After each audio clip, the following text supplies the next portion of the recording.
Here I am, here I'm is. Ready to get down to biz.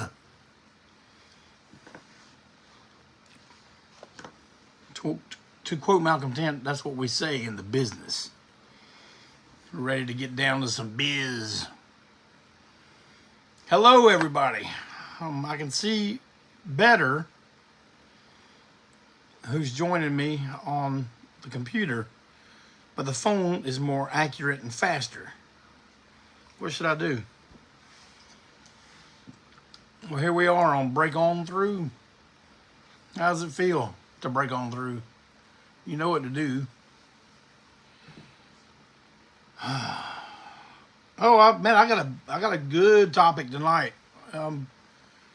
Looking forward to talking about it with y'all. I'm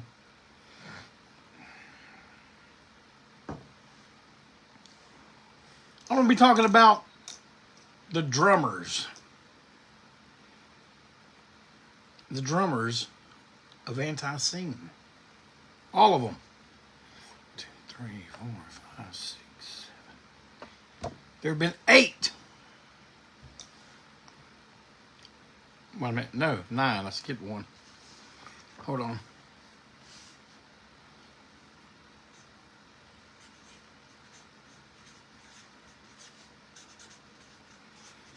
Hold on a second. I'm just writing some notes here so I don't get it all messed up.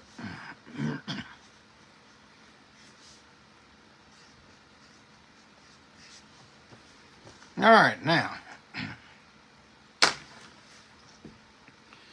But I'm not going to start talking about that right now. Well, first I'm going to talk about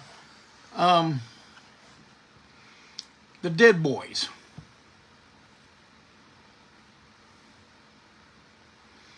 Now this right here is going to be one of them back in my day, because I saw the original 5 Dead Boys. Jeff Magnum, Johnny Blitz, Jimmy Zero, Cheetah Chrome, and Steve Baders. At the Milestone on a cold February night, where they played 20 minutes and said, "Fudge it," and walked off stage. And then there were people there that were moaning and groaning, complaining. Not me and Joe Young. We're like, that's how you do it right there. Man, it was a good show. But the reason I want to bring up talking about the Dead Boys, the Dead Boys did 2 albums. And there's a ton of live stuff. But now after all this time, they're thinking of doing a new album. And what I want to do right now, let me see if I got something left in here. I do. I want us all to raise our glasses of Break On Through Brew to Jake Hout, the singer of the current, or former singer of the current incarnation of the Dead Boys, who told them, "See ya," when they decided they were going to do AI enhanced Steve Bader vocals on the new record. Now, I know this is something everybody's got an opinion of. My opinion is that's ridiculous. So, Jake Hout, I don't know if you even see Break On Through. I don't know if you even know no one that knows about Break On Through. But I personally, Jeffrey K. Clayton, the long-haired weirdo, the unimpeachable president for life, raises a glass to you for standing your ground and putting your 2 cents in worth, not to destroy the legacy of this great band, but cheers.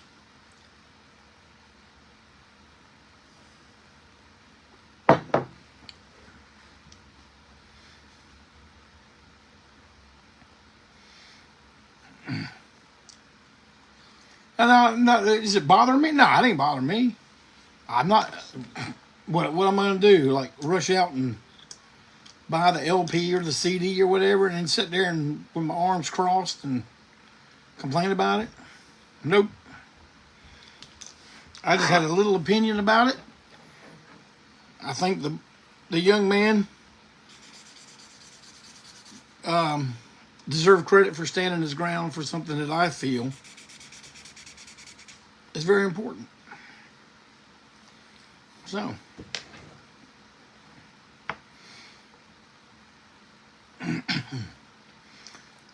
a good friend of mine sent me the link, an article about them looking for a singer. Want to know if I would be interested in, and although being sent that by Brad Mullen, I was very flattered that Brad would think that I could do that, but I'm going to tell you something right now. I wouldn't do that. First of all, I mean, do I even look like dead boy material? Shoot, my thigh's as big as 3 of them guys put together. Plus, put me and Cheetah Chrome in a room and let the politics come up, that would last about 5 minutes. And that show, at least that show, or maybe even the whole tour, would be over. So, thank you, Brad, for the compliment.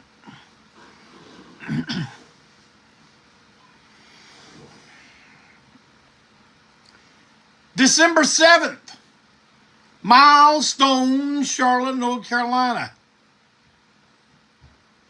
It is going to be a knockdown, drag out, rock and roll party in the street from the top of your head to the bottom of your feet, from one side to the other.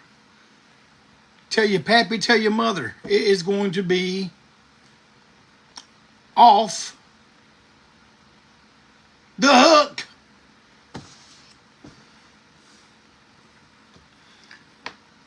Everyone's favorite teenage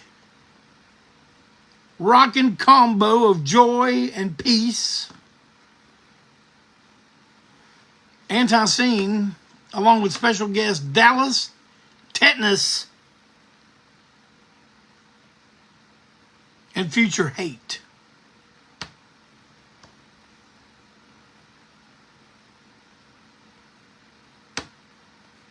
Well, what else do I even need to say? You don't need to say nothing. Well, I'm going to go ahead and say this, though. This is going to be an Antiseen show like you have never, ever, ever, never seen. How do I know that? Because we're going to do stuff at this show that we have never, ever, ever, never, even ever done live. Oh, yeah. Oh, damn, Jack, you got to tell us something. That's what you're saying right now, but I'm going to tell you something. I don't have to tell you anything. What I tell you is that Clinton Zilla is going to post a ticket link in this thing right now. Ain't it right, Clinton Zilla? Thank you in advance. And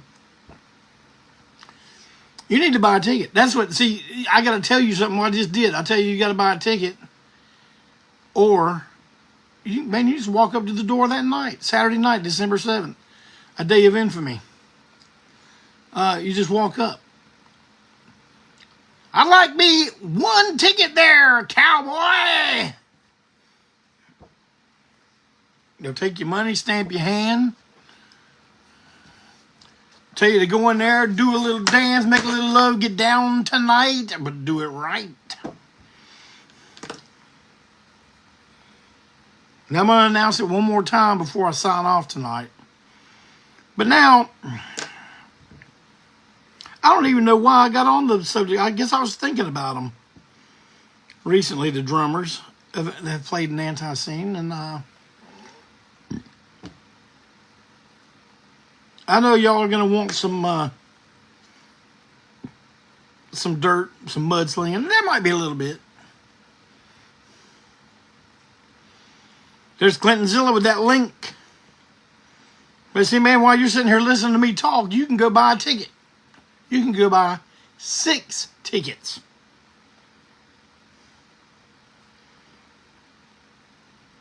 Bring your mother, your brother, and your sister too. Your cousin, your daddy, and everyone you know who. Bring them.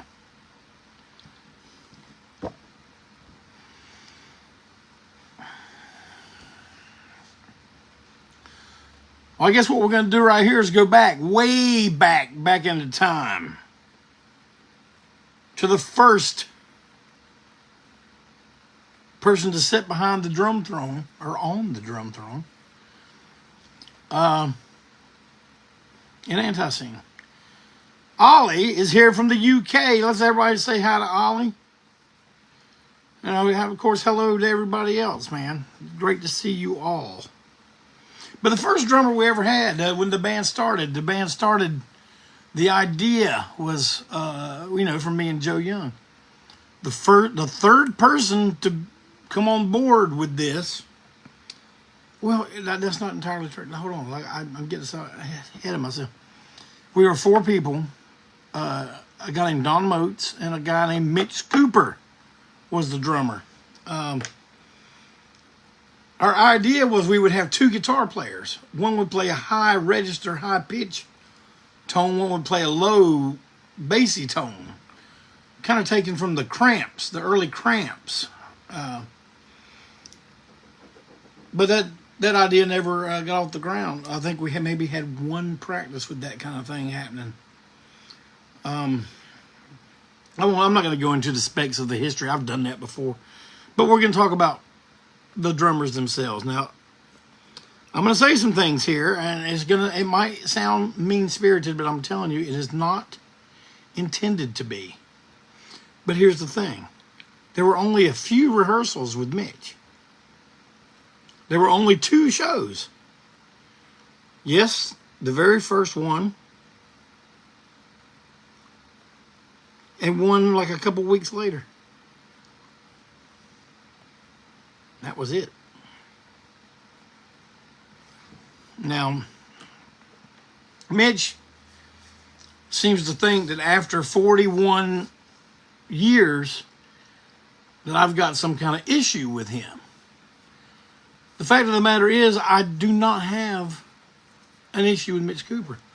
Well, okay, well, then why wouldn't you get him involved in the anniversary? Okay, well, here's why I wouldn't get him involved. Okay, first of all, what's he going to sign? He wasn't on anything. He was in Destructo Maximus, which I have no issue with giving him some recognition. I'm doing it right now. I put him in the book, but there's no recordings.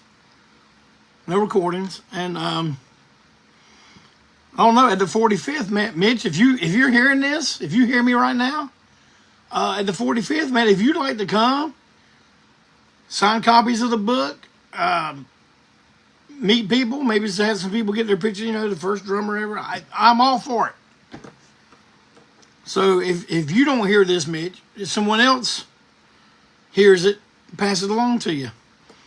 But, and I'm going to be honest with you, and this is one of them things that I think you're going to think, well, damn it, like you being mean-spirited there, cowboy. No, I ain't. I'm just saying, that was so long ago that I don't remember what we sounded like back then.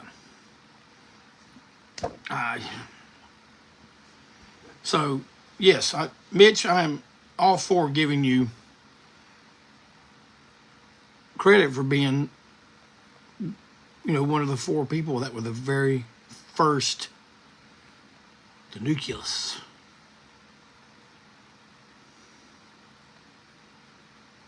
Mitch Cooper, first one. Mitch quit after 2 shows. And man, for the life of me, I do know how we got Brad Keeter, because Brad was a friend of the bass player, Bill Cates. And it just kind of happened, man. And Brad wasn't really like us. I guess he liked some of the stuff we like. I mean, he had to, right? But he stayed with us for a little bit. He recorded Drastic, and he recorded Honor Among Thieves with us. Now, back then, a lot of things got done a lot quicker in a small amount of time. But I mean, that's two pretty important records. I don't remember too much about Brad's playing. Now, I know you guys say, well, you can listen to that. Man, I don't sit around listening to Antiseen. I know there's some of y'all that have bands you listen to yourself and remind yourself how great you are. But unless I'm working with a project, I really don't listen to. I listen to the newer things we're doing, you know, because I'm real proud of it. But then I put it away. But I don't remember much about Brad's playing. I remember he used to do this gallop on the snare that I was not fond of. I prefer a real straightforward pow, pow, not. I don't like that. But I didn't, you know, like, this is my first. It's not my first band, but it's my first serious band, you know. So I'm just like, wow, I don't know. What am I supposed to do? Tell him how to play drum? Later on, I would tell people how to play drum. But this early on, I don't know that I did too much. But my one regret as far as that group, that lineup of the group, is that we didn't get Bill, Brad, Joe, and myself together one last time before I became the last man standing of that group. They're all gone now.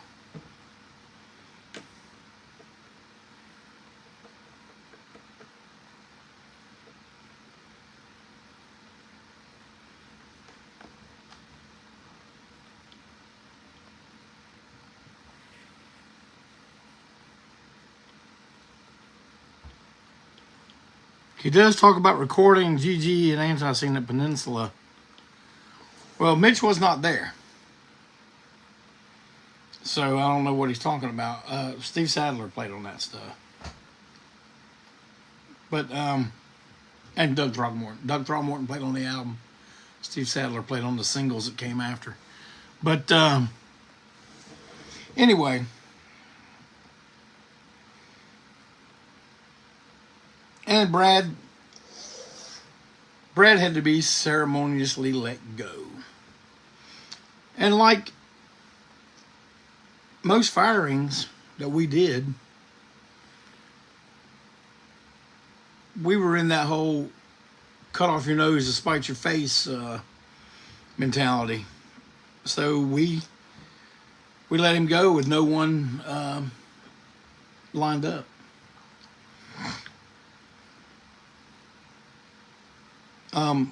Going back to that lineup, I was very happy.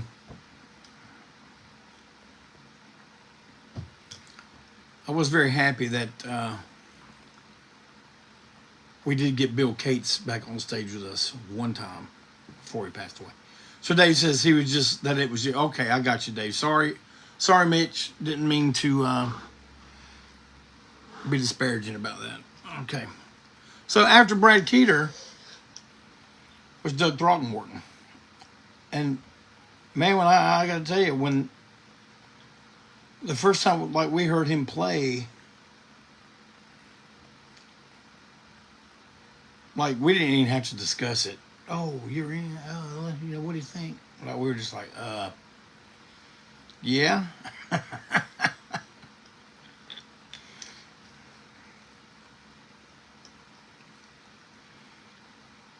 What, such a natural talent.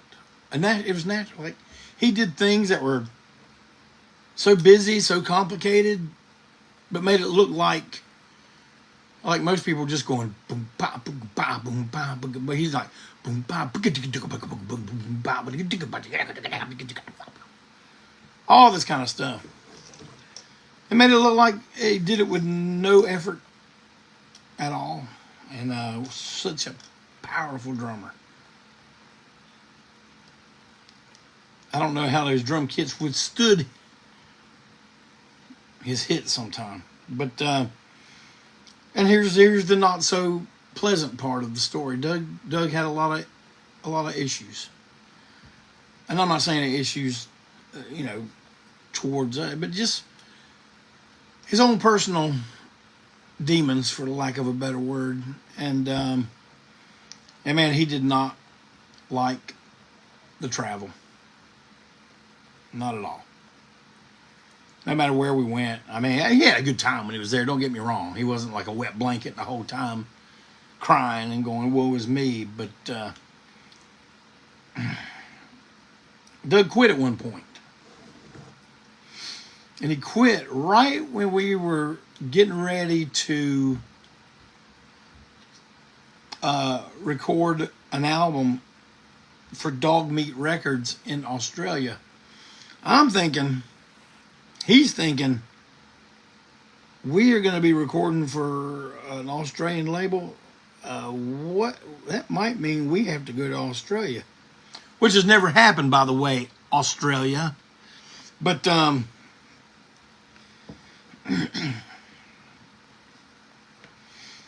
so he quit, and at this point we're feeling kind of rushed, and this next drummer pick was done out of desperation. My advice to any of you bands starting out or getting going and you haven't experienced this yet, do not pick a band member out of desperation. Cancel whatever you got planned. But we got Byron McDonald, whom we nicknamed Spit Bubble McDonald, because he would just sit around and make these little bubbles come out of it. I thought it was feathers. Like, what?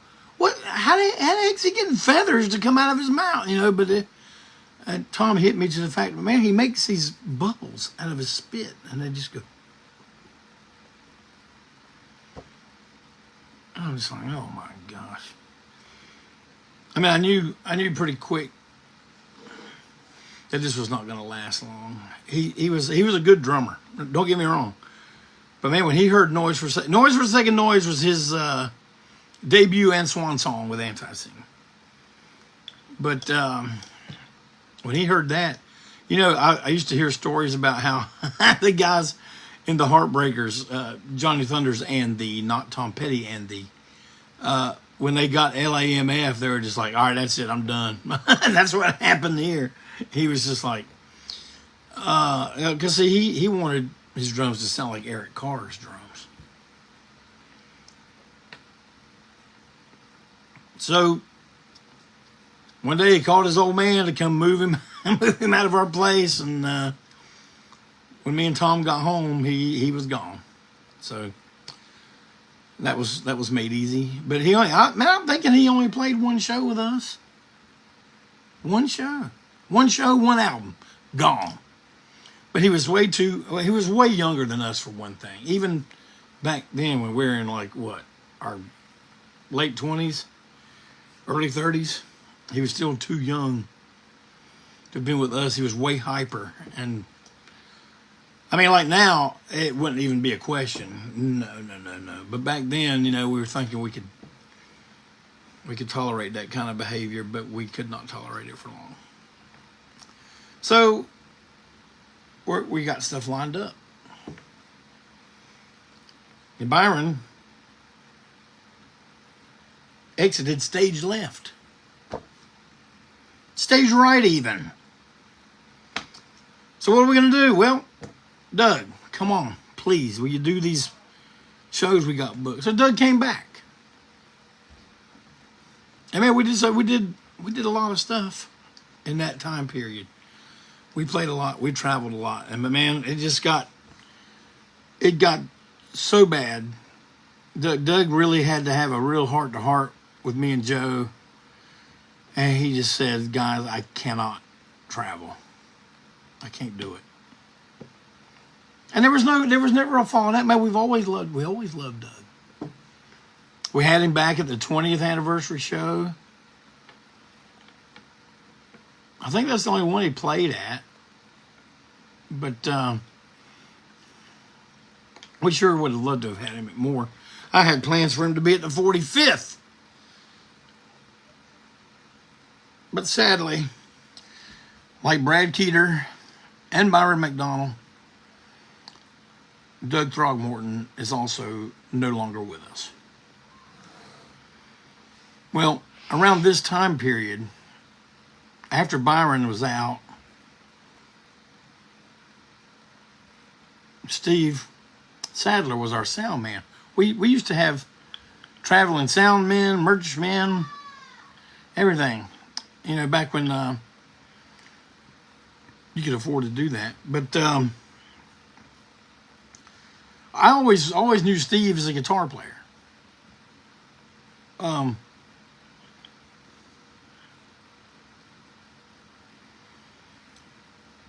But when he realized that we were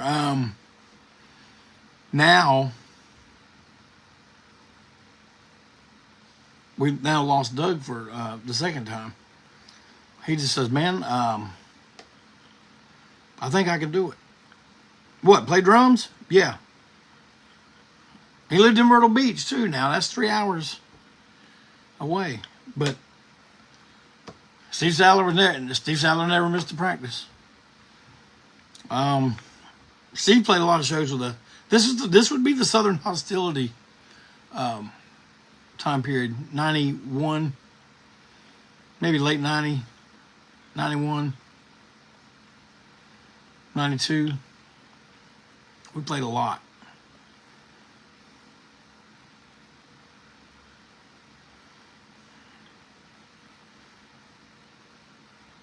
And Steve was a good drummer. I'm gonna say this about him: he was good. And I know a lot of people will listen to Southern Hostility and think, well, there's some real flub ups on there, but man, I'm gonna tell, I'll cop to that right now. That was me. Hey, I messed up. Let me go do it. We ain't doing it again. You know, just keep going. But I'm gonna tell you this, and this is the honest truth. When we got with Steve to practice for the 40th anniversary show, now I'd seen his band, Occult Fracture, and he played drums for that band, and I was just like, damn, Steve has really gotten really good, you know, but hadn't heard him play our stuff yet. And maybe like, oh, well, your stuff's easy. Ask the drummers how easy it is. So, but man, he came in and played his section of songs with us, and I was just like, oh my, man, this guy, man, he went from good drum. He is now a great drummer. He's a great drummer. And I was very honored to have him play with us at the 40th anniversary show. And then I told him, this is going to lead to more, because I know you guys know about us. Whenever we have new records coming out, especially the reissues, we like to get what is still left of those lineups and record a video show. We've done that to Eat More Possum. Eat More Possum will be out. Well, we kept saying the end of 24, but here we are, and it's not coming out. But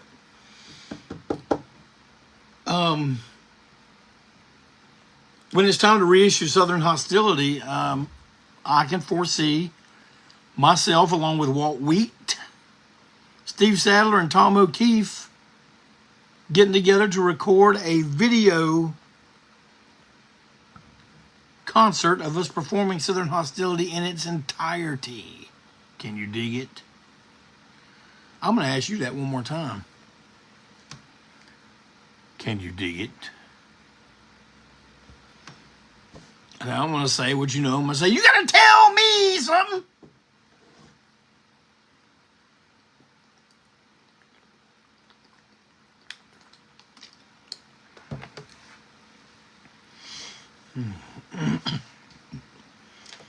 When Steve and us had to part ways,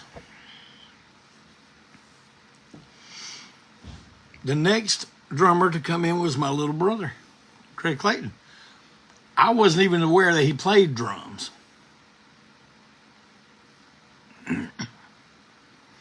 I see all you guys talking about. Southern Hostility was that was the one that started bringing them in. As raw and rough as that record sounds, it was the one that started bringing the people. But we were at a show in Wilmington at Jacob's Run, and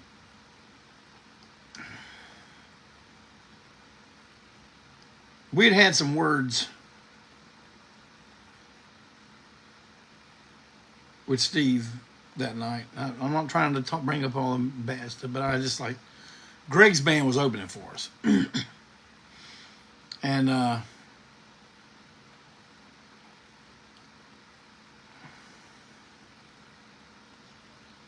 I just remember leaving, walking across the stage, or walking across the club floor with Jeff Young. And I said, and I was looking up there at Greg playing, I said, that's the next Antiseen drummer right there. And he was. Greg brought something to the band that so far we had not had. And I'm not saying that none of these guys were capable. They just didn't think to put this with what we did. And that's that swing. Like I heard someone say, listening to Eat More Pops, I said, man, every song on here is danceable. Well, that's because of Greg. Greg is still one of my favorite drummers, not just for Antiseen, but my favorite drummers, period, in music. And his band will be opening for us on December 7th at the Milestone. And you'll be able to see him play. But it won't be drums. He'll be playing guitar and singing. What do you think of that? Dallas Tetanus.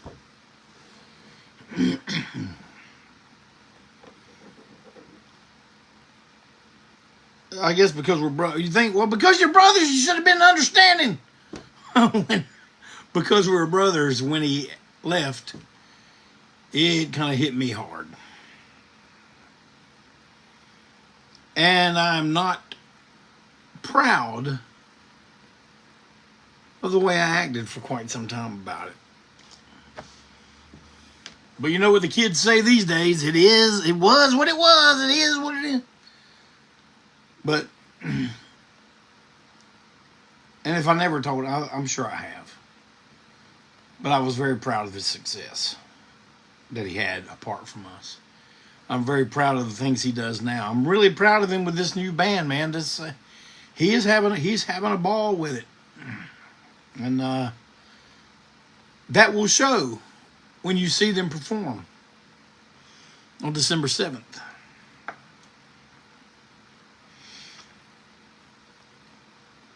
Bring your Eat More Possum era stuff with you to the show. Greg will sign all that stuff for you.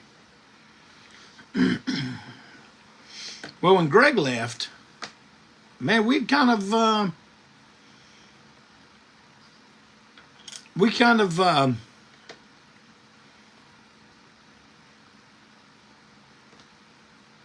drained the well of the people that were in our immediate circle, and we had to hold auditions.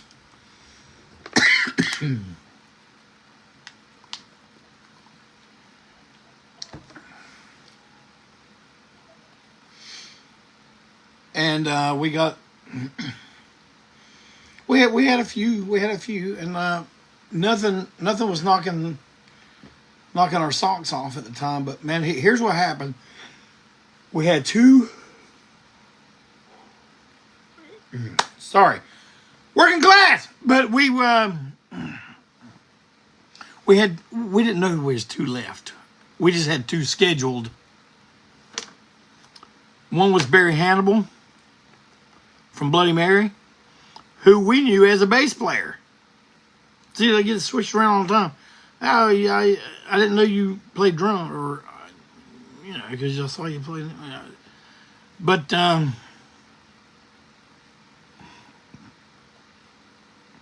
we had Barry Hannibal, and the following week we had from Raleigh John McClain. Now John McClain, the group we knew him from. Well, he played with No Rock Stars in Charlotte before he moved to Raleigh. Then he was playing with Stillborn Christians, and then, man, I think his history is he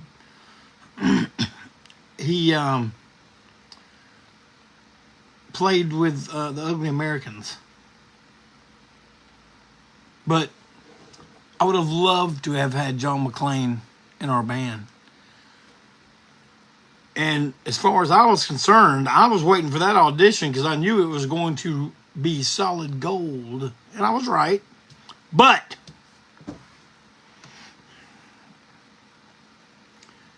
Barry Hannibal came in. And to me, Joe and Tom, it was like hearing Throgmorton for the first time. Socks were knocked off. And, man, Barry's always been the same kind of guy. He's always been easygoing. Yeah, see, even our friend Eddie Ford. And we would have picked Eddie because we were already good friends, and Eddie, I'm not meaning anything wrong here, but Eddie was, he was just too young at the time.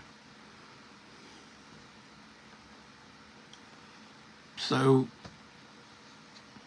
we always kept Eddie in mind, and Eddie is a fantastic drummer, but now he's front man for Self-Made Monsters, and you can tell that's what he needed to do. But anyway, so Barry plays, and and at this point, Barry's he's in Concord. He's right here, and he didn't have any other bands to tie him down. Very focused, which he remains that way to this very day. Barry's been with me in this band longer than anyone.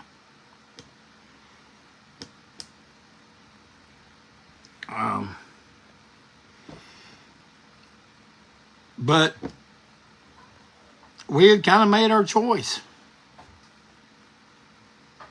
And the reason, but we wanted that audition with John McClain. And this is before the days where we recorded everything on phones, and I would love to have had, even just the music, an audio recording.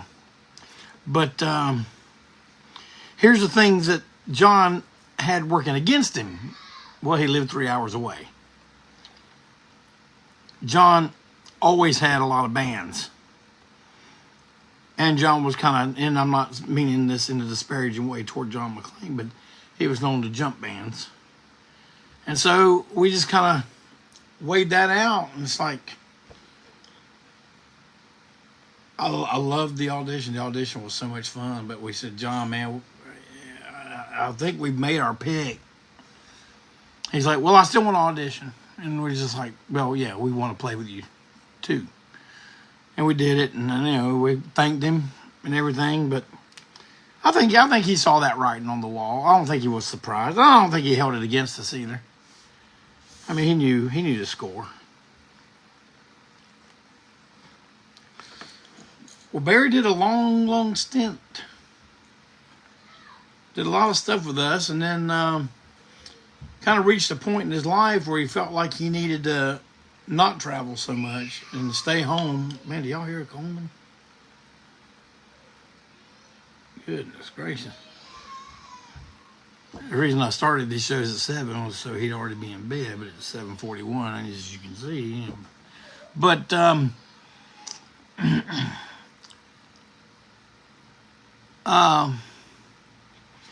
but Barry had gotten to a point where he wanted to be home to raise his daughter. And man, and you know, Barry left the correct way. He left the right way. Still on good terms with us all. He even helped us out a few times playing shows when the guys I'm going to talk about next couldn't make it. And, but man, I was bummed out. I was bummed out, boy. I did not like that at all.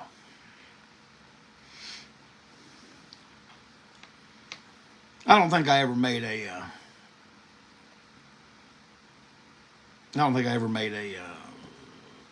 spectacle of myself, showing my display. You find that hard to believe there, cowboy. But hey, what do I know? Maybe I did. But anyway, we're back to audition time.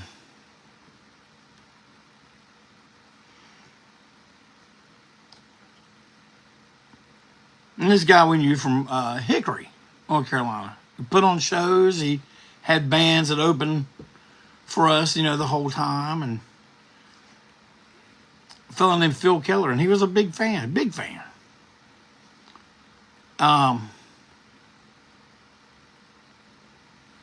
He was almost in that whole thing of being too young. But at this point, I thought he always used to tell me, I asked if I could be in Antiseen one time, and you said no. And I said, why did I say no? And you said, because I wouldn't grow my hair long. See, the whole time I've ever known Phil, he was bald. So I didn't think that.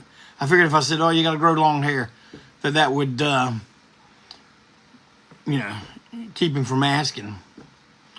But I didn't know something. I didn't know that he and Joe were practicing together up in Lenore. I can't remember if it was without my knowledge or not. I just remember talking to Joe. Well, how was it? He's like, man, he's good. You know, he's...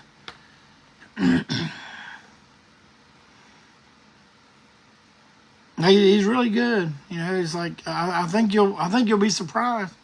So I came up to Lenore, and you know,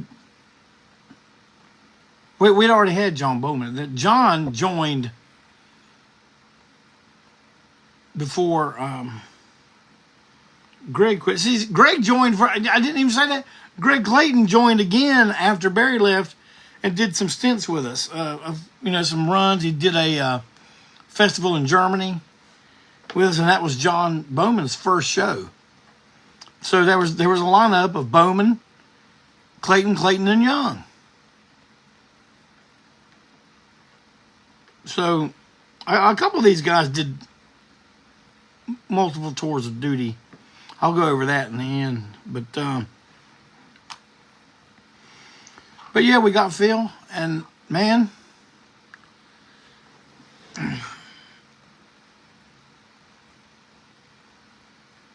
Bowman and Phil were both from outside our inner circle. So I was a little skeptical. But both guys proved themselves very quickly. Now, so the fact that we did have a new, younger guy rhythm section is what prompted us to call that lineup the New Blood.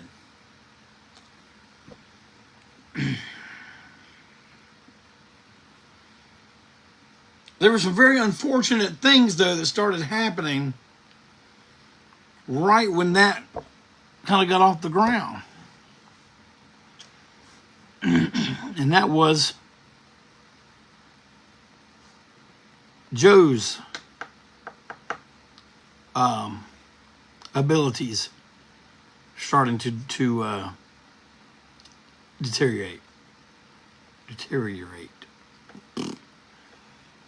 Also, too, we had gotten another crew member because he provided a van and trailer and became really close to Joe. Was already a friend of Bowman's, but he was also a supplier of weed, which made him especially, which made Joe especially fond of him. But it also, because he was kind of a muck stirrer, I'll just go ahead and say he's a shit stirrer. He made it to where the band was split into two camps. One camp was Joe Bowman and this guy. The other camp was Phil. And I'm in between. And they were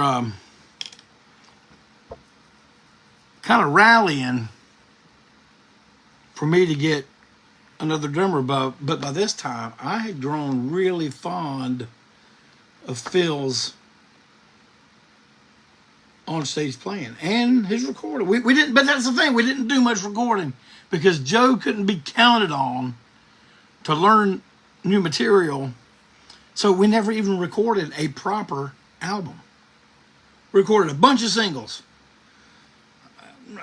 Okay, not even a bunch, but recorded singles, and we compiled them along with some new tracks to be to be the one and only full-length record we did, which was the New Blood, and it wasn't even a real album of that lineup, which that's another regret. Man, we could have really done some good things, I think, if we could have stayed focused.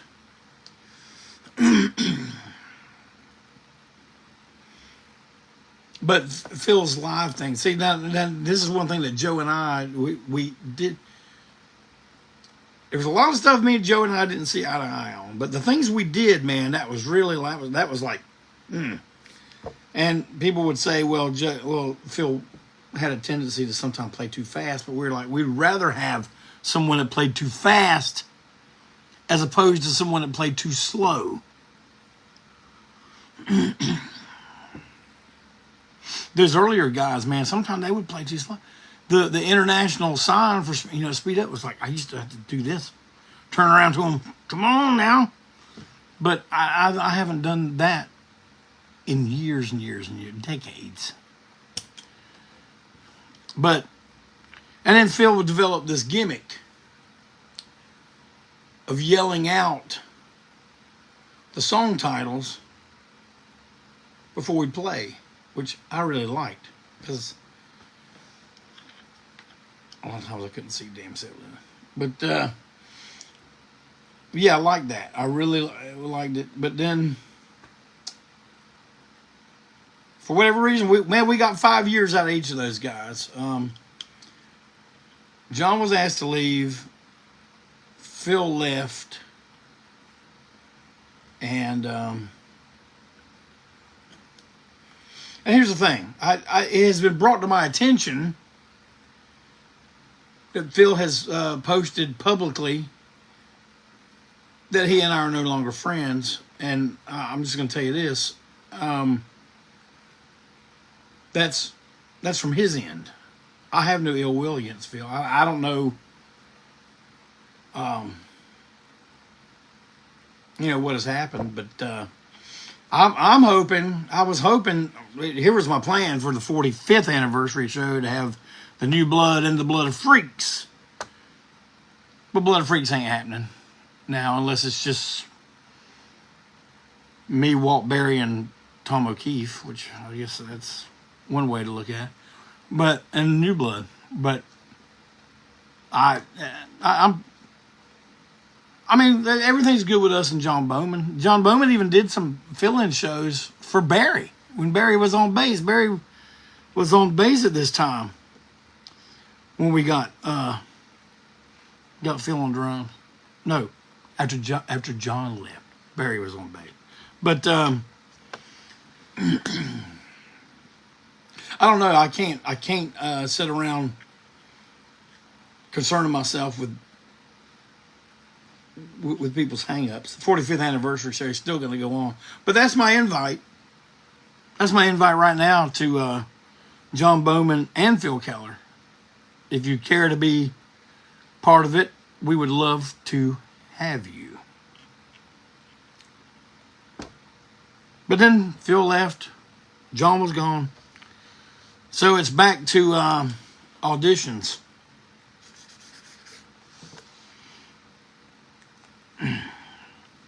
This audition process went pretty fast, and then we got Brian Ashbaum, the Gooch, and he was a character, I'll tell you. He was a walking gimmick.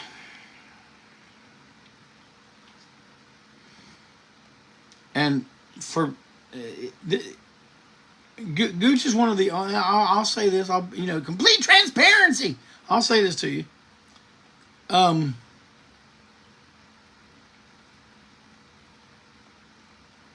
Gooch is the only member of this band that, as far as I'm concerned, I'm not on speaking terms with. And I know everyone thinks, oh, it's because he left y'all in a lurch, and you had to.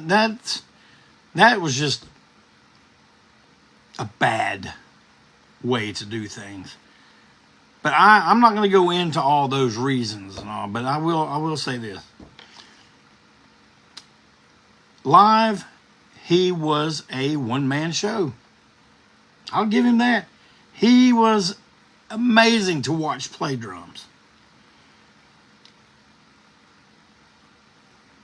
But he was a nightmare to record drums.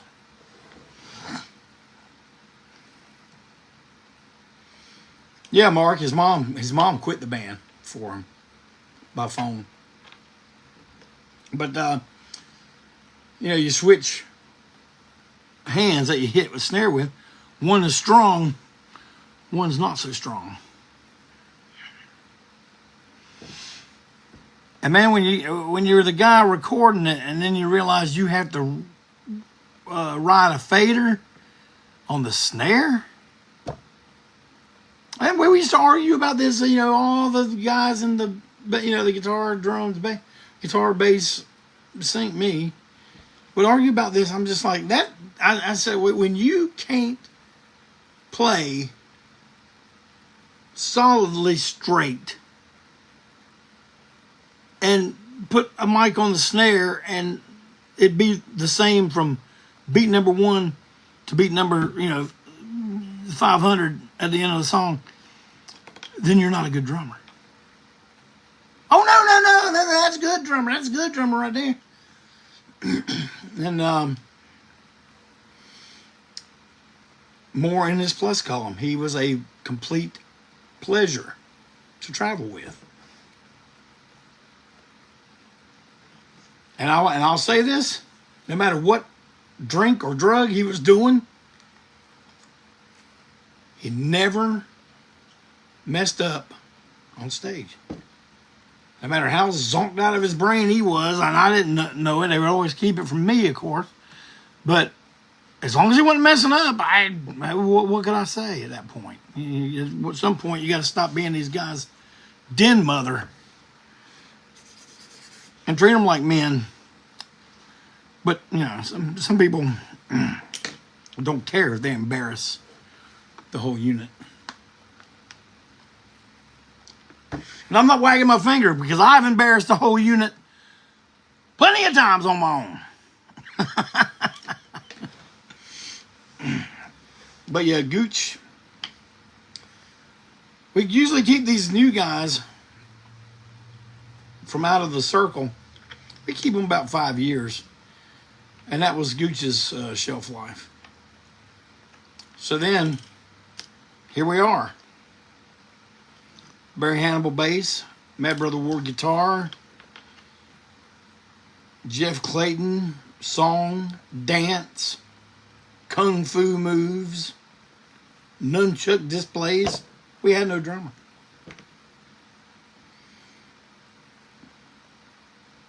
Well, we found out quick that finding a drummer to get in the band, whip into shape real quick, and do the tour with the Obsessed and I Hate God was next to impossible.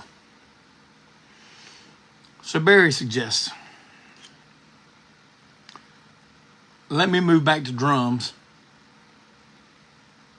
for this, and we'll find a substitute bass player. Because a substitute bass player is a heck of a lot easier. I mean, you know, we just get anybody that used to be in the band. Tripp, Bowman, who else? Doug Knight. You know, we could have got any of them guys, I guess, if we pushed them. And we even tried some, but, you know, they couldn't do it. But I said, man, the only bass player that I know that knows this stuff, I know there's 37 of you out there. I could have played that stuff. But did you know it? No, you didn't. I knew who knew it. Malcolm Tent.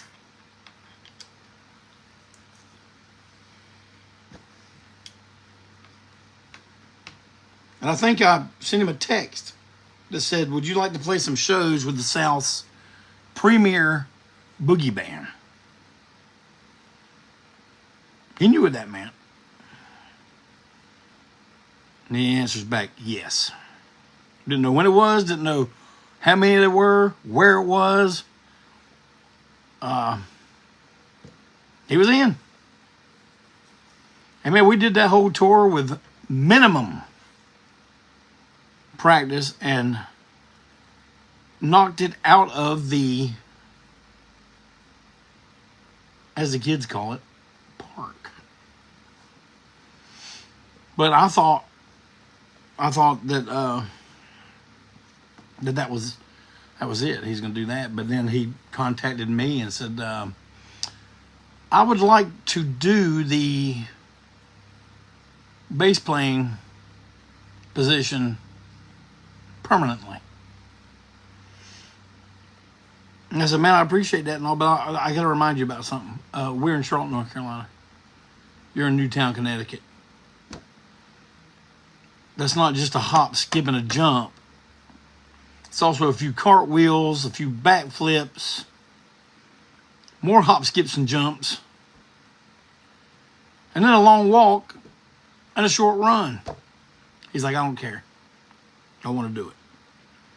The rest is what they say, history. So, I guess what this all boils down to, right here, a couple days before Thanksgiving,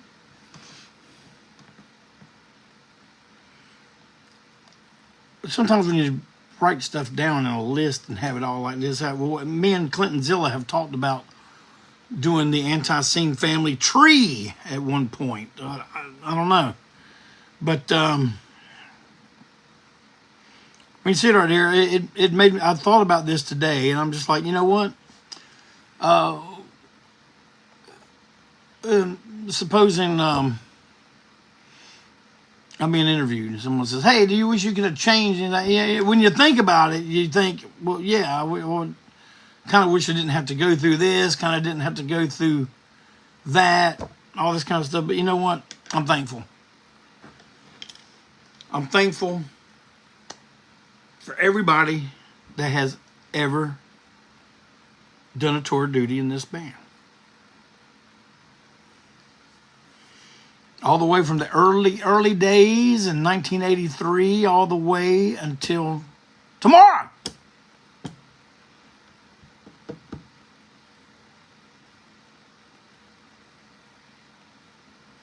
I'm thankful for every one of you, and thank you for what all you did.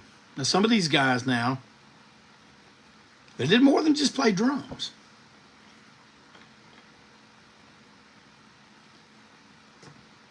And like I said, a bunch of these guys, most of these guys, we're still in contact with. We're still on good terms, except for the ones who have passed, and that is Brad Keeter, Byron McDonald, and Doug the Throgmorton. So rest in peace, fellas. Don't forget December 7th. A day of infamy when Antiseen plays the Milestone in Charlotte, North Carolina with Dallas Tetanus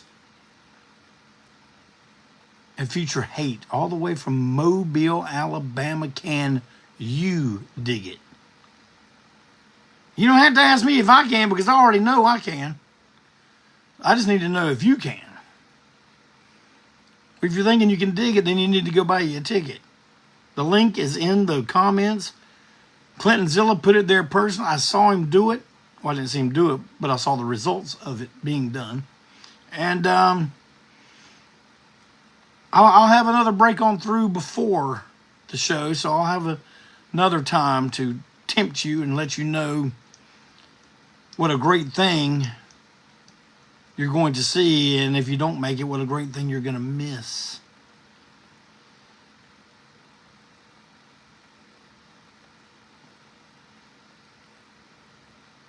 So, that being said, thank you as always for coming and hanging out with me for a little while. We went a little long tonight, but we had something to talk about. I didn't show up unprepared.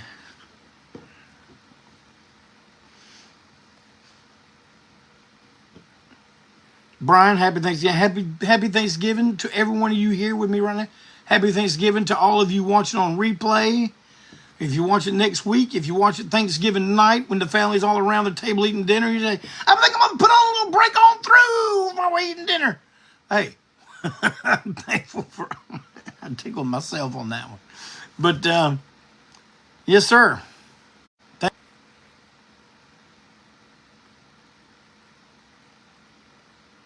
Happy Thanksgiving. God bless you all.